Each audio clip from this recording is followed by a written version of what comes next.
Hello friends, your most welcome in my channel बात कही आजकल। फ्रेंड्स, हम आज बात करेंगे उत्तर प्रदेश सरकार के राज्य कर्मचारियों के लिए शुरू की गई कैशलेस व्यवस्था के बारे में।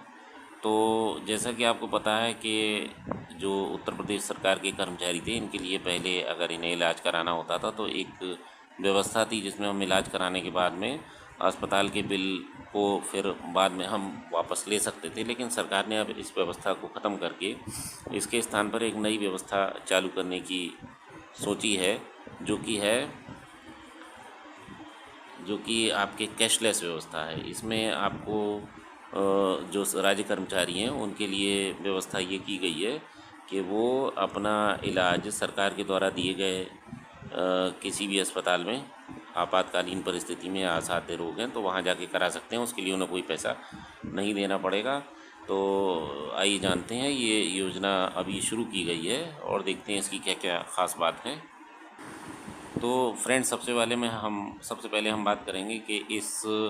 योजना, जो कि कैशलेस योजना है, जिसमें कोई भी राज्य कर्मचारी किसी आपातकालीन परिस्थिति में वो अपना इलाज कराने के लिए राज्य सरकार के द्वारा चुने गए किसी भी अस्पताल में जा सकता है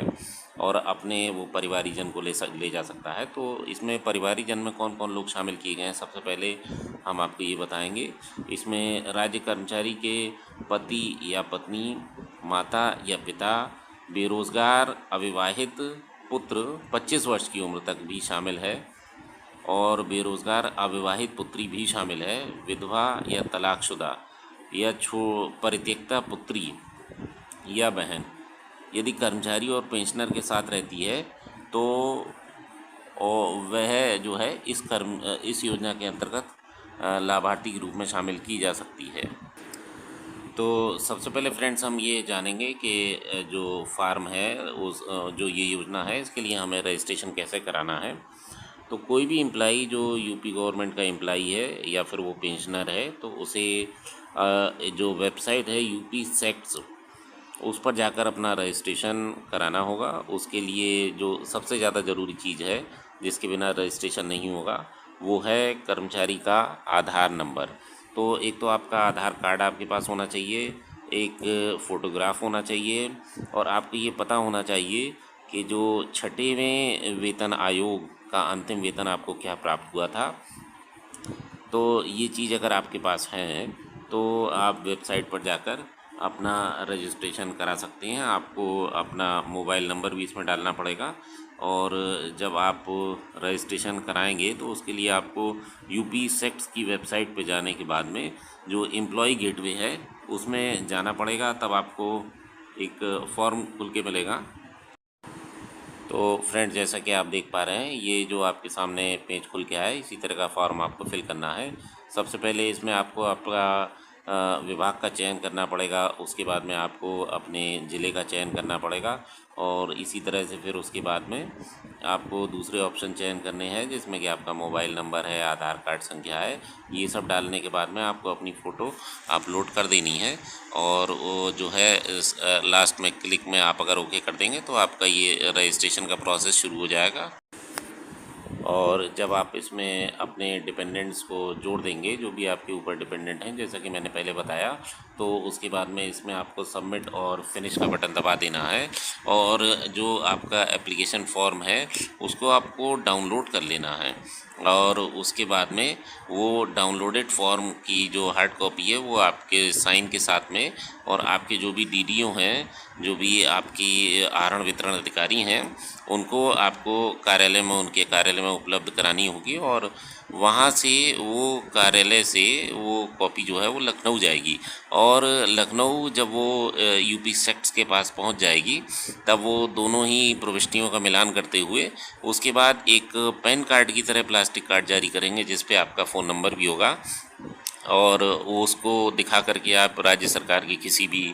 जो चुने गए अनुबंधित अस्पताल हैं उसमें जाकर आपातकालीन परिस्थिति में अथवा किसी असाध्य रोग की दशा में अपना इलाज बिल्कुल मुफ्त करा सकते हैं। अभी तो ऐसा ही माना जा रहा है और इसके साथ ही इसमें कोई अपर लिमिट भी नहीं बताई जा रही है कि आपकी इतने तक की अपर लिमिट है, इससे ज़्यादा का इलाज आप नहीं करवा सकते हैं। इसके साथ में फ्रेंड्स एक बात और है कि क्या हमने जो भी अपनी डिपेंडेंट की लिस्ट दे दी है, तो उसमें कोई संशोधन हम बाद में करा सकते हैं? तो इसका जवाब भी वेबसाइट में ही दिया गया है कि अगर कोई आपसे गलती हो जाती है, आप कोई सुधार कराना चाहते हैं, तो वेबसाइट का जो रेक्टिफिकेशन रिक्वेस्ट का पेज है, आपकी डिटेल उसमें आप अपलोड करा दीजिए और उसके बाद में जो एक एप्लीकेशन है वो आप अपने डीडीओ को दे दीजिए और उनकी एप्लीकेशन पर आपको आपका रेक्टिफिकेशन मान्य कर लिया जाएगा। इसके साथ में फ्रेंड्स मान लीजिए रजिस्ट्रेशन करते समय आपसे कोई गलती हो जाती है, तो आप उस गलती का सुधार भी इसमें जो डीडीओ टू रजिस्ट्रेशन एक पेज है, इसमें click here to edit self details और क्लिक हेयर टू एडिट और डिलीट डिपेंडेंट डिटेल्स, आप इसमें जाकर भी अपनी गलतियों को सुधार सकते हैं।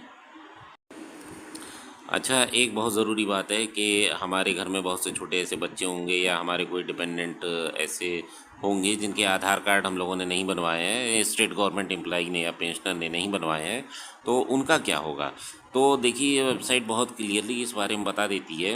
कि जो भी पेंशनर हैं या फिर जो भी एम्प्लॉई हैं, अगर उनके परिवारीजनों के आधार कार्ड नहीं बने हैं और उसकी उम्र 5 वर्ष से ऊपर है, तो वो इस योजना के तहत रजिस्ट्रेशन नहीं करा सकेंगे। इसलिए बहुत ज़रूरी बात ये है कि हम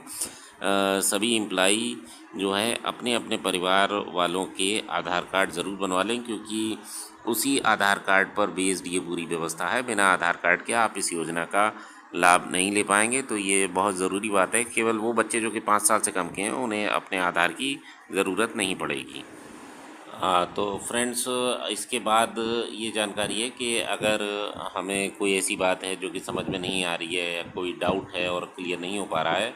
तो इस पर इन्होंने अपना टोल फ्री नंबर भी दे रखा है, जिसे आप मिलाकर उनसे फ़ोन करके बात कर सकते हैं। जो state agency for comprehensive health insurance है, उसके फ़ोन नंबर पर आप फ़ोन करके कोई भी जानकारी जो आपकी समझ में नहीं आ रही है उसे पूछ सकते हैं। तो इनका नंबर है फ्रेंड 0522 6671 125। मैं नहीं जानता ये काम करता है या नहीं करता है, लेकिन वेबसाइट पर ये इसी तरह से दिया गया है। तो फ्रेंड्स मैं उम्मीद करूँगा कि ये जानकारी आपके काम आएगी और जिस किसी को भी इस योजना के बारे में समझने में कोई दिक्कत आ रही है, वो इससे लाभ ले सकेगा। तो इसी के संग फ्रेंड्स मैं आपसे बाय कहता हूँ और उम्मीद करता हूँ कि आपकी जानकारी काम आएगी। Thank you friends.